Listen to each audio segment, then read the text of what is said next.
Donc, je m'appelle Agathe, je suis française.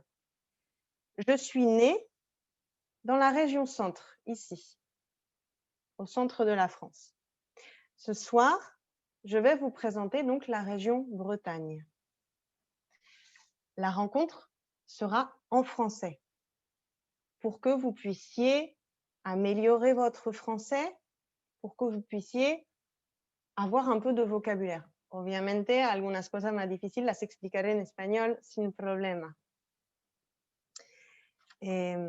Donc, je vous explique, j'ai décidé de présenter les régions aux élèves parce que la France a beaucoup de régions et parce que beaucoup d'Argentins, et non solamente argentinos, beaucoup de gens vont en vacances en France y se quedan en París. Es un poco triste para mí porque cada región tiene una riqueza increíble, por eso elegí de poder compartirla con ustedes, porque conozco bastante bien, viajé mucho y me gusta compartir también. Voilà. Donc, soyez les bienvenus y quédense atentos para los detalles o lo que les voy a presentar, que debido enseguida a esos encuentros vamos a poner en lugar un concurso. Así que si les interesa, tomen notas y quédense atentos. Voilà. Donc, la France a une forme d'hexagone, es decir, que tiene 6. Ça veut dire qu'elle a 6 côtés. C'est pour ça qu'on l'appelle l'hexagone. Et la France a 18 régions depuis 2014. Antes tenía más regiones. Voilà. Algunas regiones tienen un estatus particulares, entonces a veces vemos 13, a veces 15. Esas regiones son de Francia metropolitana, la France métropolitaine. La Corse, por ejemplo, tiene otro estatus. Y les DOM-TOM, que serían los territorios que están en el mar, en Oceania, en los Caribe o en Pacífico, tienen también un estatus particular. Donc, parfois, on verra 13 régions, parfois 18. Donc, on commence par la Bretagne, qui est la région la plus à l'ouest de France métropolitaine. Voilà, pardon. Non, c'est bon. On continue. Donc, la Bretagne, on va commencer par voir sa géographie et sa population. Donc, la France a 18 régions. Chaque région est divisée en départements. Chaque région a une capitale ou une préfecture. La capitale de la Bretagne, c'est Rennes. Le département s'appelle Ille-et-Vilaine. Los departamentos suelen tener un nombre histórico o un nombre, como es el caso de Ille-et-Vilaine, del río que le está cruzando. Voilà. En Bretagne, il y a 4 départements. Nonobstant, suele pasar que incluimos el departamento más al sur, Loire-Atlantique, porque históricamente Nantes era la capital de Bretaña. Todavía es un asunto de pelea entre bretones. Voilà. Donc, c'est un département, une région qui comporte 3 329 000 habitants en 2019. Ces habitants s'appellent les Bretons. Il y a 4 départements, comme je viens de le dire. Et c'est une région qui a une entité géographique et culturelle à part. En effet, vous avez remarqué, elle s'appelle Bretagne et ce n'est pas la Grande-Bretagne. No se vayan a confundir entre Bretaña y Gran Bretaña. Lo que sí tienen en común es la cultura celta. Es algo muy importante y es por eso que quería empezar, porque es una cultura muy rica y una cultura de la cual los bretones están muy orgullosos. Por un buen lado, por un mal lado también. Donc, la Bretagne a aussi une langue. En Bretagne, on parle breton. Et en breton, la Bretagne se dit Breis. La préfecture, donc la capitale, c'est Rennes. Et si on veut dire un cliché sur la Bretagne, c'est qu'il pleut. Suele llover siempre. Es cierto, llueve una vez al día, pero una lluvia finita. Y para terminar con esa presentación, la Bretagne, c'est un endroit magnifique, comme on va voir, où les gens ne vont pas beaucoup en vacances. Entonces hay muchas playas vacías. Eso es un buen dato por si van de vacaciones a Francia. Van a poder irse a Bretaña, que no es tan lejos de París, y en general los franceses, los parisinos, los del norte, bajan al sur de vacaciones. Bretaña no hay tanta gente, se los aconsejo. Voilà. Donc, comme je disais, elle a une culture très forte, à part, et des symboles. Donc, elle a un drapeau, una bandera, qui s'appelle le gwenadou. Le gwenadou, c'est en breton. Ça veut dire blanc et noir. Gwen est blanc. L'hermine, ce petit animal très mignon, adorable. Donc l'hermine, c'est le symbole des ducs de Bretagne, de los ducos de Bretagne, c'est là. L'hermine est au duc de Bretagne ce que le lys est au roi de France. Le lys et sa fleur es el símbolo del rey de Francia. L'hermine, c'est le symbole des ducs de Bretagne. Et un symbole très important, le triskel, qui veut dire donc 3 branches. Le triskel, porque lo vi mucho acá, muchos tienen una cadena con algo pendiente ahí, un triskel, ahí lo saben, es el símbolo celta. Il y a beaucoup d'interprétations, 3 branches qui représentent 3 éléments, l'eau, la terre, le feu, o que representan coraje. Hay muchas interpretaciones possibles. En tout cas, c'est un symbole interceltique important. Donc, quand on parle, para que sea claro, de cultura celta, incluye Bretaña, en Francia, Gran Bretaña, Welsh, le pays de Galles, l'Irlande et la Galice, en España, Galicia, que tienen cultura parecida. Je vais faire un point sur la culture la semaine prochaine. Veremos todo eso por la próxima semana, toda la cultura, la música tradicional, el idioma, el traje también tradicional del bretón. Voilà. En tout cas, les Bretons sont très fiers, son orgullosos, sont très fiers de leur culture et la préservent. No vayan a decir a un bretón que es francés. No se sienten como franceses, se sienten como independientes. Voilà.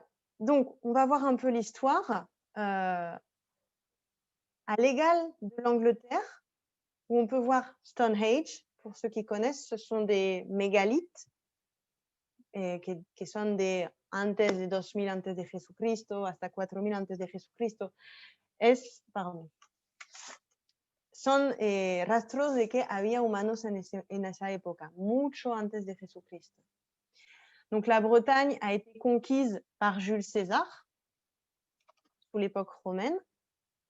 Ensuite, intégrée dans les royaumes mérovingiens et carolingiens, mais pas vraiment. Il y a toujours eu des disputes.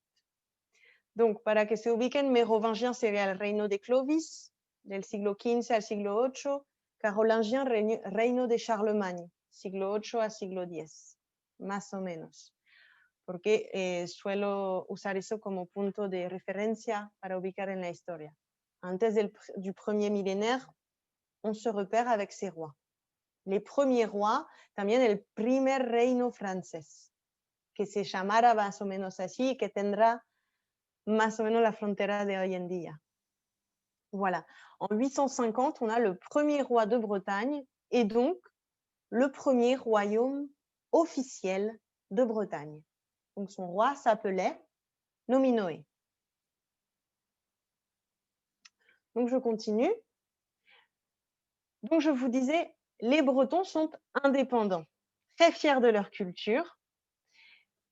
Ils se sont unis, se unieron à la France en 1500, al siglo XIV-XV, avec Anne de Bretagne qui s'est mariée au roi de France. Donc, se casó con un rey francés y a partir de ahí la región estuvo incluida al reino francés. Cependant, nonobstant, et les Bretons ont une réputation, c'est qu'ils sont têtus. C'est-à-dire, como dicen ustedes, cabeza dura. Cuando dicen no, es no. Bien que Anne de Bretagne se haya casado y que se haya incluido su territorio a la Francia, quedaron con sus reglas, sus leyes. Entonces, si dicen que las rutas son gratis, desde el siglo XV no se puede hacer pagar una aduana en la ruta. Donc, les autoroutes, las autopistas, hoy en día siguen gratis en Bretaña y a los bretones les gusta decir, y sí, gracias a Anne de Bretagne, las autopistas son gratis, solamente en esa región. Es así. On ne peut pas toucher, c'est depuis le XVe siècle. También les decía, son orgullosos, les gusta proteger su región, tiene buen y mal lado es que, bueno, poco chauvin a veces, mais s'ils disent non, c'est non. Donc, cuando el Estado francés quiso hacer central nuclear en Bretaña, dijeron no, no se puede. Donc, también es la única región que no tiene ni central nuclear ni nada así. Hay una cultura de la tierra muy importante, hay que saber eso. Se valoriza comer cosa hecha en Bretaña, la verdura hecha en Bretaña. Las ferias de verdura son muy populares en general en Francia y mucho más en Bretaña. Se come y no se desgasta la tierra. Hay una cultura muy importante con eso. Au niveau de l'environnement, también, les Bretons sont fiers de leur territoire parce qu'ils ont un environnement protégé. En Bretagne, dû au climat tempéré, océanique, es decir, que la temperatura no baja bajo cero en invierno. En Francia sí. Entonces, en Bretaña vamos a encontrar plantas que no se suelen encontrar en el resto del país. Donc, beaucoup de plantes exotiques peuvent pousser. Très bien. Il y a donc beaucoup de jardins botaniques et exotiques. Eso que se trajeron porque son marineros, eso le adivinaron y le hablaré en los otros encuentros. Son un pueblo de marinero también que trajeron a partir del siglo XV muchas semillas del mundo entero. Entonces, la Bretagne, ça ressemble à l'Argentine. On trouve des aloés, on trouve des Santa Rita, on trouve beaucoup de plantes qu'on ne trouve pas en France. En Bretagne, oui, en France, non. Donc, vous avez là une liste de jardins botaniques assez connus, dont la forêt de Brocéliande. Donc là, je vous ai mis quelques photos du jardin botanique et exotique de Roscoff, au nord. Ça vaut le coup, valait la peine d'aller en Bretagne et de visiter un jardin exotique ou botanique. C'est vraiment très joli.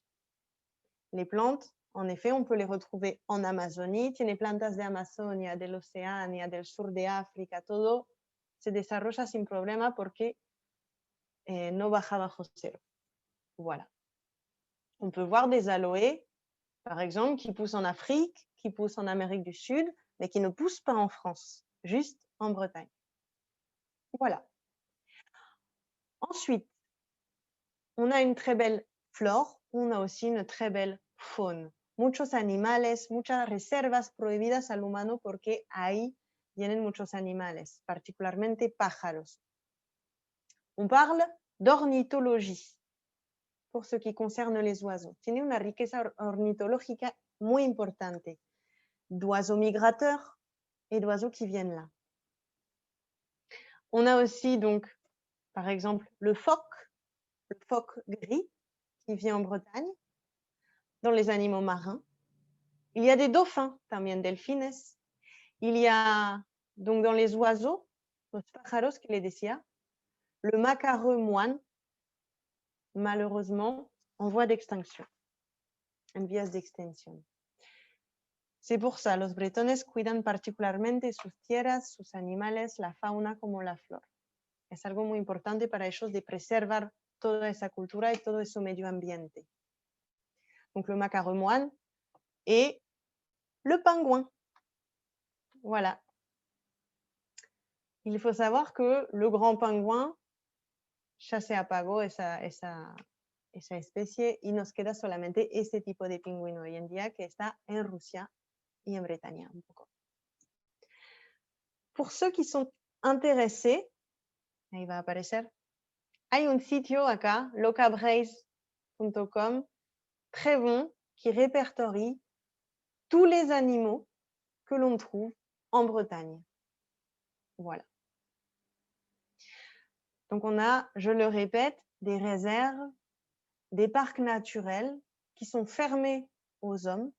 La mayoría del año están cerrados para que se reproduzcan los animales en paz. Si puedo subir la imagen. Donc je continue.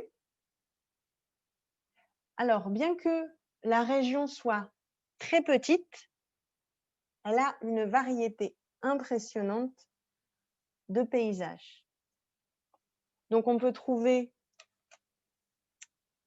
des côtes.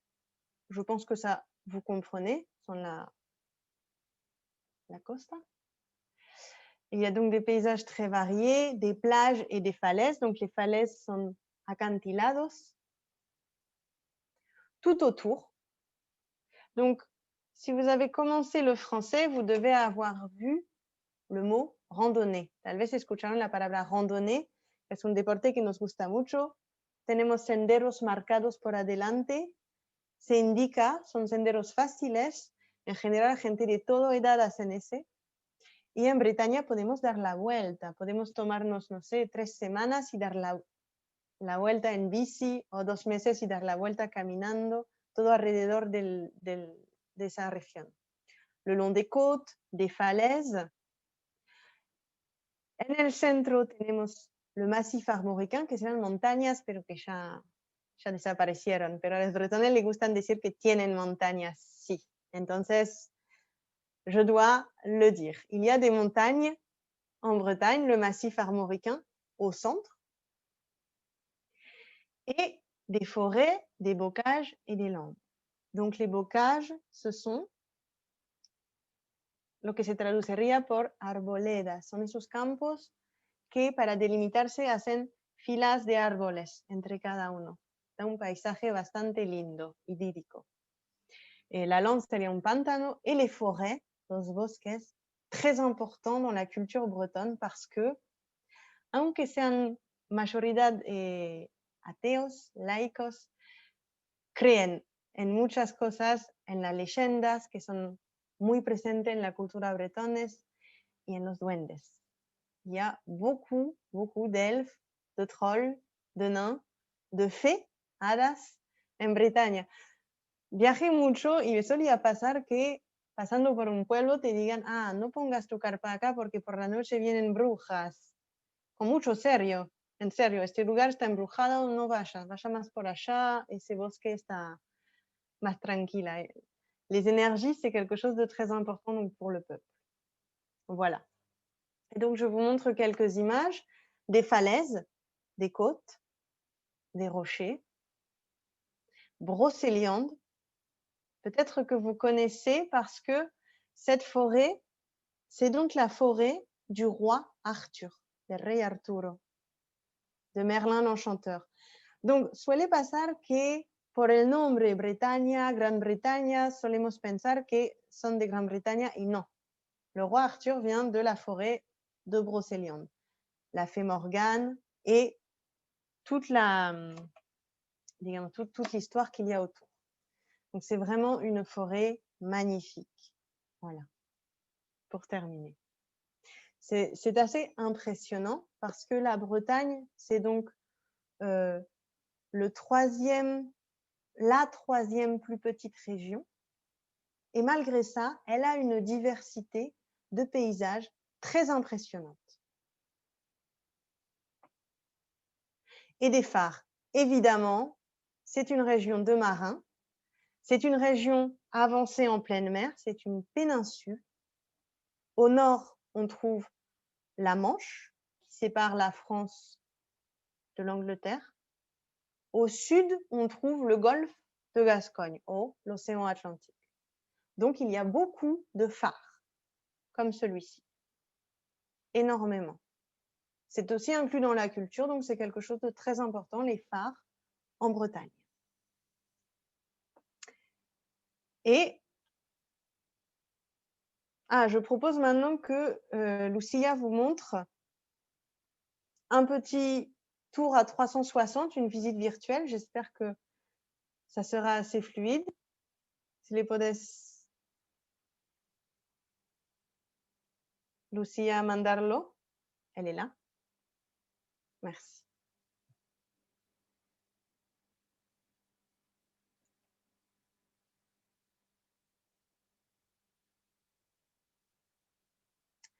Voilà. Donc, nous sommes ici à, j'ai oublié le nom, Ploumanac, dans les Côtes d'Armor. Donc, vous pouvez voir, parfois, a veces, les gens parlent des Caraïbes bretonnes.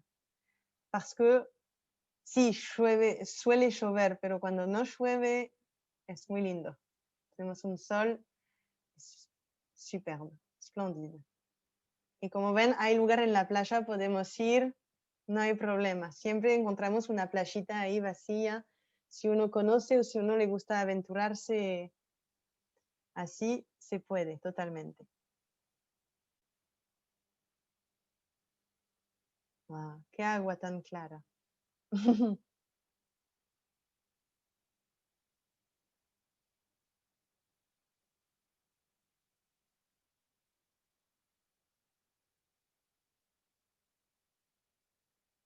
Voilà, donc nous sommes dans la ville de Ploumanac. Beaucoup de rien, beaucoup de villes bretonnes commencent par plou et terminent par EC. Et donc, les Bretons, comme ils sont différents des Français, que tienen una cultura distinta y que hasta el siglo XX no hablaban francés, hablaban bretones, se solía hacer una discriminación hacia ellos. Plouc es una insulta para describir digamos, alguien un poco tonto, una insulta originaria para discriminar a los bretones, un plouc. Alors, el agua está fría. En verano estoy leyendo la pregunta. Están frescas tal cual como en Buenos Aires, salvo al sur, que es un golf. Entonces acá no hay no es directamente el océano. Il y a un golf, un plouc. Alors, non, estoy en privado. Tout le monde, donc la insulta era le plouc. Porque la ciudad se llaman Ploumanac, Ploualec, et mucho más. Voilà. Donc oui, l'eau est froide, il pleut, c'est pour ça qu'en général, les gens n'aiment pas aller en vacances en Bretagne, aunque tiene...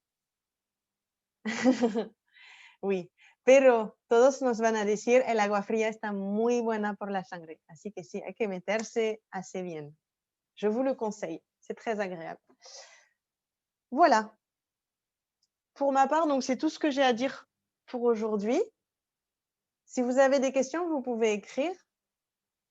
Y la semana que viene vamos a ver entonces un poco más esa cultura, esos instrumentos tradicionales que pudieron escuchar al principio durante el video que le mostré. Voilà. Y sinon, je crois que c'est tout. Bueno, espero que ahí van a tener una mejor visión que la que pueden ver a veces un poco restringida en una serie. Voilà. Francia es mucho más que solamente París y cada región está siempre muy contenta de poder tener turistas extranjeros, muy ajenos. Voilà, merci beaucoup à tous. Et donc, j'espère vous voir la semaine prochaine. Oh là là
À la prochaine. Au revoir tout le monde.